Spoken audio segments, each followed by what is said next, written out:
Bem-vindos ao primeiro vídeo de True Crime no canal. Meu nome é Giovanna Savassi e esse é o The Sinister Files.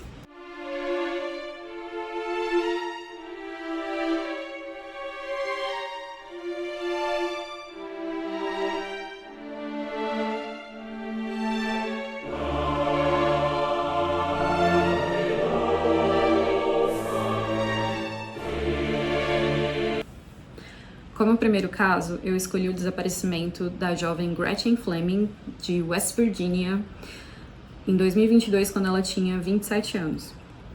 Eu escolhi esse caso porque ele é bem recente e continua sem muitas respostas, apesar de, como vocês vão ver quando eu narrar tudo o que aconteceu, parecia um caso extremamente direto. Parecia que as coisas iam se encaminhar bem rapidamente. Mas, infelizmente, não foi o caso e a família dela continua até hoje em busca de respostas. Agora que eu me apresentei e a gente se conhece um pouco melhor, vamos contar essa história. Gretchen Fleming, nascida em 24 de dezembro de 1994, era uma jovem de 27 anos quando foi vista pela última vez. Ela era descrita como social, criativa e com um ótimo senso de moda. Sua madrasta Jennifer a considerava uma alma livre, que tinha um grande amor pela leitura e pela música. Nessa época, em particular, ela estava passando por uma fase um pouco mais complicada da vida. Ela sempre foi uma jovem que se virou muito, ela dava um jeito de resolver tudo que ela precisava de resolver. Só que nessa fase que ela estava um pouco abatida, tentando reconstruir a vida.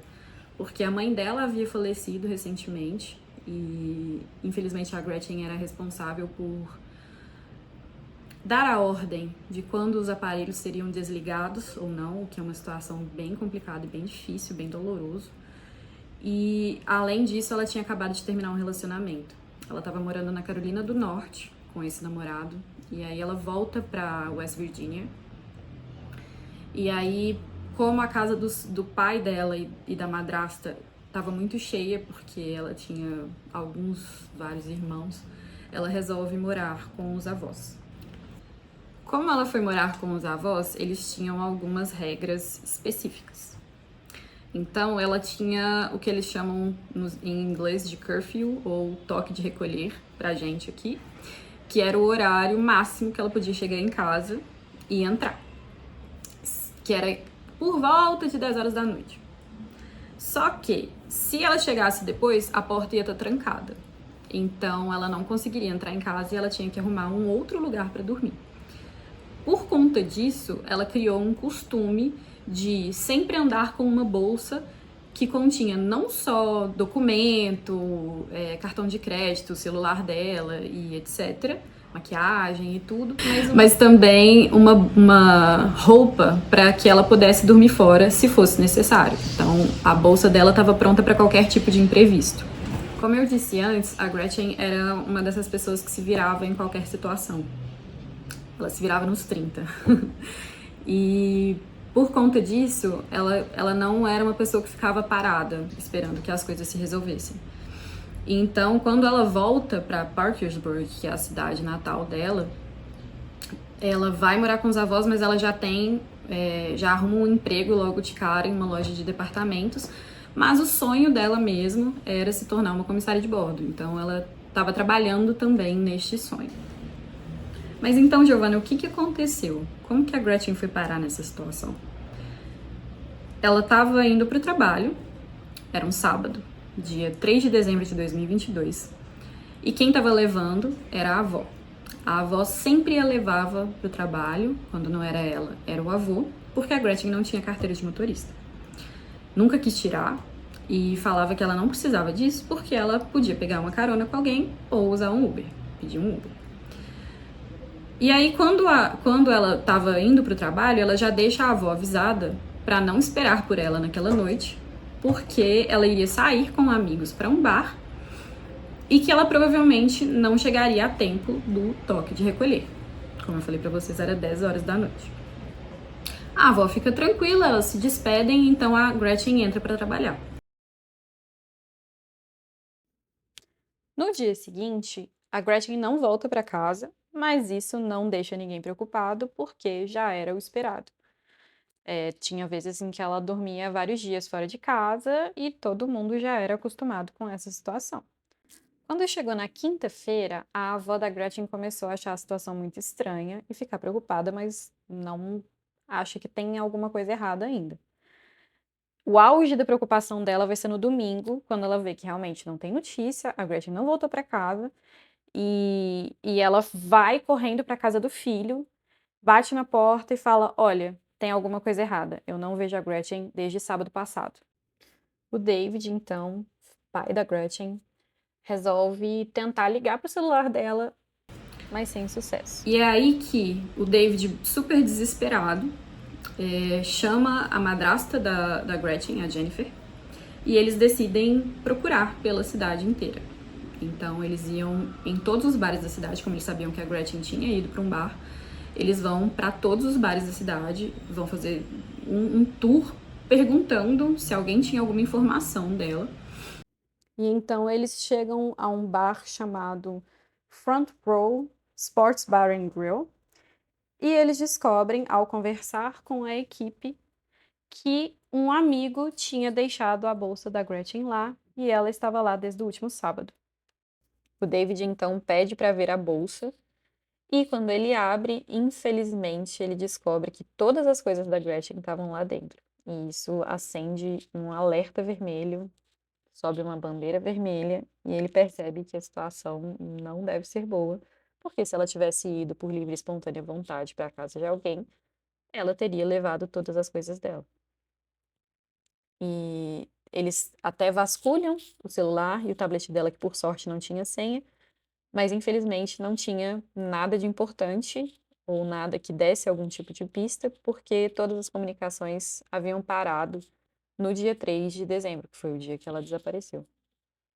É aí que eles resolvem, no dia seguinte, na segunda-feira, dia 12 de dezembro, abrir o boletim, registrar o boletim de pessoa desaparecida. E a polícia finalmente assume o caso, contando com o detetive James Zimmerman e o chefe de polícia Matthew Ward.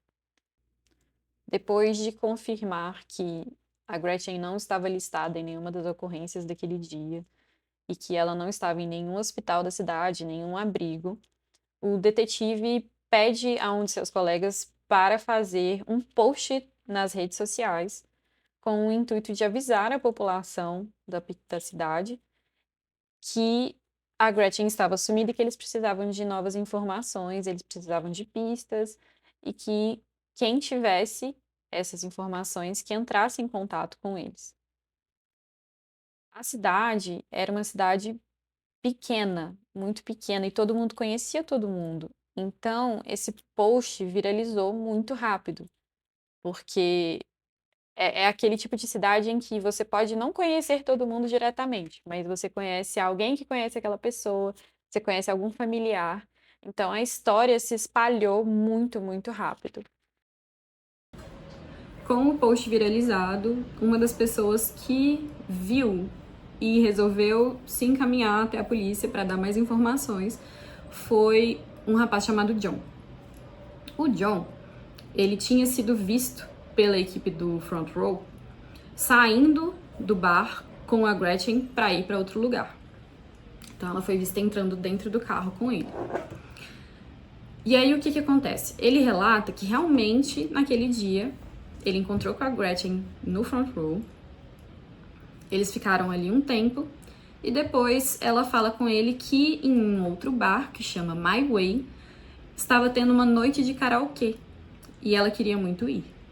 Como eu falei, ela não dirigia, então ele leva ela até lá e lá dentro eles ficam um pouco conversando e tudo mais, mas em determinado momento ele vai conversar com outras pessoas e a Gretchen fica sozinha num cantinho do bar.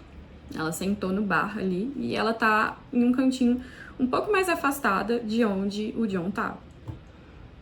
O John resolve levantar e ir ao banheiro e quando ele volta, ele simplesmente não acha mais a Gretchen.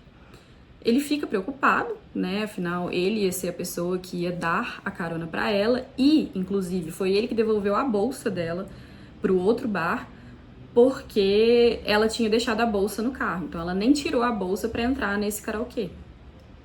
Eu entendo porque devia ser uma bolsa grande, né? Como eu falei, ela carregava muitas coisas. Então, ela deixa essa bolsa dentro do carro do John. E ele fica desesperado atrás dela, ele vai até o front row novamente para tentar localizá-la, ela não tá lá. Ele vai até o centro da cidade procurar por ela também, dirigindo, também não encontra. E é aí que ele decide deixar a bolsa dela lá no front row, porque ele não tinha o endereço dela. Por que ele não tinha o endereço dela se eles eram amigos? Como eu falei, a Gretchen tinha voltado para a cidade, tinha pouquinho tempo. E com isso, alguns dos amigos dela, eu não sei se vocês estão passando por isso também, mas eu passei bastante por isso nos últimos anos.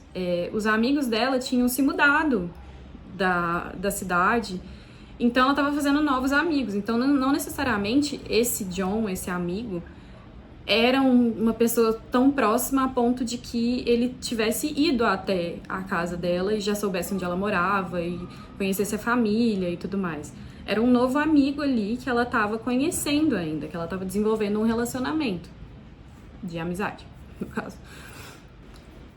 Toda a história do John é corroborada pelas câmeras de segurança dos dois bares e pelas câmeras de vigilância da própria cidade. E com isso ele é liberado. Ele não era considerado um suspeito. É aí então que o My Way, os funcionários do My Way oferecem aos pais da Gretchen que vejam as imagens de segurança do dia, para eles verem o que aconteceu. Então eles veem a hora em que o John levanta para ir ao banheiro, ele vai, enquanto isso a Gretchen é abordada por outra pessoa, por um cara. Eles começam a conversar, ele paga uma bebida para ela e antes do John voltar do banheiro, eles veem ela saindo para ir até uma parte que tinha umas coisas de jogos e tudo mais. E aí eles vão para lá e de lá a Gretchen vai embora com esse cara. Esse homem, visto com a Gretchen deixando o My Way, é reconhecido logo pela equipe do bar como sendo uma pessoa chamada Preston Pierce. E a polícia imediatamente vai atrás dele para pedir que ele preste esclarecimentos.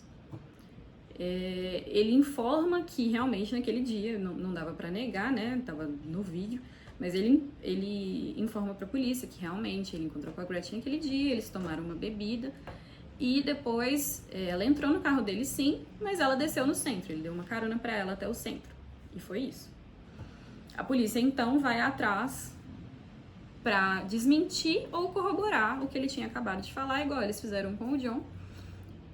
E verificando todas as câmeras de segurança, procurando testemunhas e tudo mais, eles não acham nenhum vídeo que comprove que a Gretchen desceu do carro.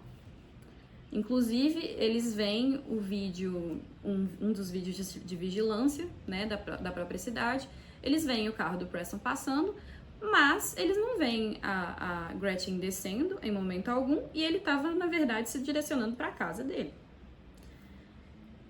Por conta disso, a polícia consegue um mandado. E aí eles podiam vasculhar a casa, o mandado foi válido para a casa, pro carro, o mandado foi válido para casa, para o carro e para uma unidade de armazenamento. Infelizmente, a polícia não encontra nada explícito ali que garantisse a eles o direito de prender o Preston naquele momento, de imediato. Então, eles recolhem as evidências para levar para o laboratório e fazer os testes necessários, mas a gente sabe que isso é um processo bem demorado. Durante esse processo, né, de espera de análise de evidências, a Jennifer não desiste de pesquisar sobre esse homem. E ela descobre coisas de arrepiar todos os cabelos do corpo. Preston Pierce trabalhava na época como entregador de comida. E Jennifer descobre que, de acordo com o relato de várias mulheres, ele utilizava das informações que ele obtinha no aplicativo para assediá-las. Ele tinha acesso a informações sensíveis como número de telefone e endereço. E com isso, ele pegava o número de telefone para mandar mensagens inapropriadas para essas clientes que ele atendia, para essas mulheres. Teve casos em que ele ia fazer um delivery em uma loja em que trabalhavam apenas mulheres, e essas mulheres se sentiram tão desconfortáveis com a situação que ele provocava ali, que elas simplesmente pararam de pedir delivery de comida. Vocês parem para pensar o nível de desconforto dessas mulheres para elas chegarem até o ponto de se privarem de um serviço só para não ter que encontrar com esse cara específico. E, além de tudo isso, a Jennifer descobre que a amiga de uma amiga dela havia saído com o Preston uma noite para beber. Em determinado momento que eles estavam no bar, ela apaga e acorda apenas no dia seguinte, sem nenhuma lembrança do que aconteceu ou de como ela foi parar ali. Então vocês pensem na cabeça da Jennifer ouvindo todas essas informações, colhendo todas essas informações e pensando que esse foi o último homem que a Gretchen teve contato antes disso. Infelizmente, mesmo descobrindo essas informações, não havia nada que pudesse ser feito naquele momento, a não ser esperar pelas evidências da perícia. Como eles não tinham nada naquele momento, a polícia resolve se juntar à população de Parkersburg para fazer uma busca num parque que ficava próximo à casa do Preston. Esse parque se chamava Montwood Park e centenas de voluntários aparecem nesse dia, mais de 500, é relatado que foram mais de 500 pessoas para ajudar. Como eu disse, a comunidade era muito próxima, né? E infelizmente eles não encontram nada. Eles estavam ali tentando achar algum indício, às vezes um pedaço de roupa, às vezes um corpo, infelizmente. Mas várias coisas foram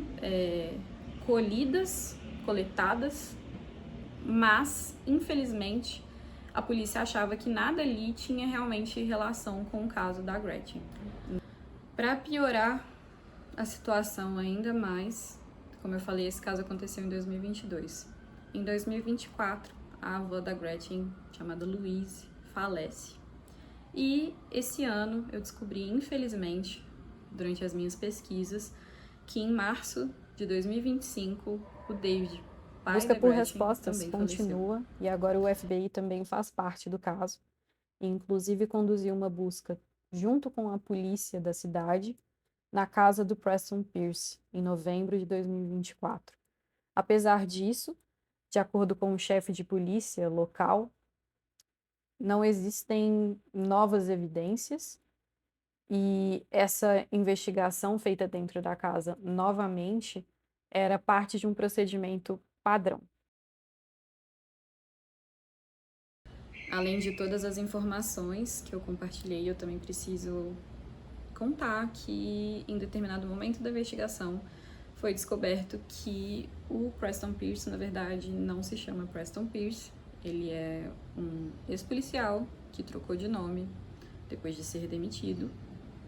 E o nome dele verdadeiro é Daryl Lott. Como a gente sabe, em casos de desaparecimento, o tempo é crucial. E, infelizmente, a pessoa que sumiu com a Gretchen teve 8 dias para se livrar de evidências. E caso seja esse homem, ele simplesmente, além de ter tido um tempo considerável, né? Porque 8 dias para você se livrar de tudo. Além disso, dele ter tido esse tempo, ele ainda por cima é um ex-policial. Então, se foi ele tinha todo o conhecimento de como funciona uma investigação, do que esconder, como limpar. Então, é um caso bem complicado porque eles têm essa evidência de que ele foi a última pessoa a vê-la, né? Eles têm a evidência de que ela não desceu do carro, mas não tem nenhuma evidência que possa levá-los a fazer uma prisão no momento. Enfim, se você tiver uma pista, se você morar na região, se você morava na região, se você tem alguma dica, se você conhece alguém nessa cidade, enfim, se você conhece esse homem também, se você tem informações sobre ele, se você tem qualquer informação que possa ajudar esse caso a ter um desfecho, que possa trazer um pouco de paz para essa família, para Jennifer e pro avô da Gretchen, que são as pessoas que ficaram para trás junto com os irmãos da Gretchen. Por favor, entre em contato ou com a polícia de Parkersburg, com o chefe de polícia Matthew Ward, ou com o detetive, ou entre em contato direto com o FBI para passar essas informações.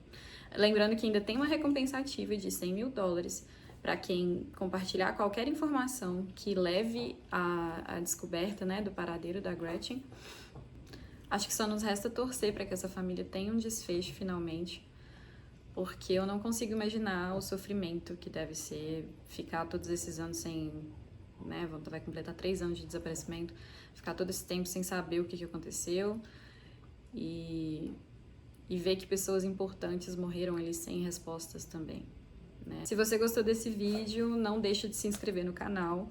Eu vou contar mais histórias de crimes reais e também vou trazer contos curtos de terror, principalmente da plataforma do Reddit. Muito obrigada por ter assistido até aqui. Eu espero que vocês tenham gostado desse vídeo e até a próxima. Um beijo!